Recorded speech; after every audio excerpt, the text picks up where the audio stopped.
परमेश्वर कबीर साहब जी ने फिर आप जी को संदेश दिया है कि पूरे गुरु की शरण में आने के उपरांत आप जी ने कैसे उसके साथ व्यवहार करना है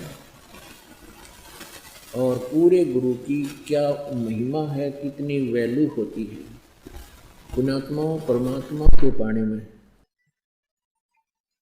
ये जो हमारी रीति रिवाज हैं ये भी बाधक हैं। परमेश्वर ने कहा है कि मन कर धीर बांध ले रे बौरे और छोड़ दे न पछलों की रीत। अब जैसे कल या आज जैसे भी राखी का त्योहार था, रक्षाबंधन का त्योहार था, इस रक्षाबंधन की क्या आवश्यकता है, क्यों इसको हम मना रहे हैं? ये काल के चलाए हुए अपने इस टाइम पास करने की खातिर, टाइम वेस्ट करने के लिए और हमें पीड़ित रखने के लिए एक ये रीति बना रखी है। पुण्यात्मा इस ज्ञान से परिचित होने के बाद हमारी आंखें खुल जाती हैं और जो समझदार बच्चे हैं वो इस बात को स्वीकार कर लेते हैं कि संत जो कहते हैं परमेश्वर का आदेश होता है, तो फिर वो स्वीकार कर लेते हैं, फिर वो समाज की नहीं मानते। एक बहन ने बताया कि जी उपदेश लेने से पहले मैं राखी बांधने के लिए अपने भाई के वहाँ घर गई। वही रक्षाबंधन का दिन भाई की इंतजार कर रही थी। दुर्घटना के अंदर भाई की मृत्यु होगी, उसका शव आया, टक्कर मार मार कर रो रही थी।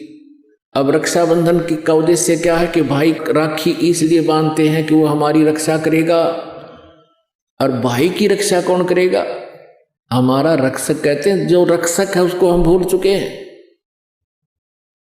हम सब का रक्षक कबीर साहब है, कबीर परमेश्वर पूर्ण ब्रह्म परम अक्षर ब्रह्म। हम सब ने भाई और बहनों ने मिलकर परमेश्वर कबीर जी का रक्षाबंधन बांधना चाहिए, राखी, ताकि भाई और बहन दोनों का रक्षक हो जाए। कबीर साहब को रक्षाबंधन कैसे बंधेगा? हम उसकी शरण में आ जाएंगे और जो जाकी शरणा बसे ताको ताकी लाज, जल सो ही मछली चढ़ जा बह जाते गजराज। हमने अपने परमात्मा को राखी बांधनी चाहिए। और दूसरा एक और दुख पैदा करती है ये रक्षाबंधन का दिन, जिन बहनों का भाई नहीं, अब वो रोती हैं पिछले कमरों में बैठ कर अकेली, आए हमारा भाई को नहीं, हम किसके राखी बांधेंगे? कोई चाचा के, कोई ताऊ के, कोई मामा के भाइयों की मुंह की तरफ ताकेंगे हैं। और फिर वो न सोचेंगे या पैसे लेने की मारी यहाँ आ जाती है, चाहे ना कहें पर अंदर में जरूर अवश्य होगा, ऐसा होगा। और हमने ऐसा ना करना है, हमने अपने ऊपर कर्जा नहीं चढ़ाना किसी का। तो इसलिए हमने रक्षाबंधन का त्योहार कैसे मनाना है? परमात्मा का नाम ले लेना है। और फिर ये 10वां दिन यहाँ त्योहार होता है, सत्संग होता है, इसमें आकर के हमने इस परमात्मा के ज्ञान को सुनना है।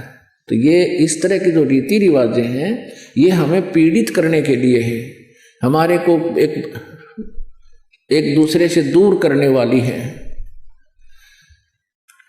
अब रिवाजें बन गई हैं कि बहन राखी बांधना आवेगी, उसको कुछ देना पड़ेगा, एक मजबूरी सी बन गई। तो ये भी हमारे नाते में दरार पैदा करती है। तो पुण्यात्माओं, जिन्होंने परमात्मा पाना है तो परमेश्वर के विधान को अपनाना ही पड़ेगा।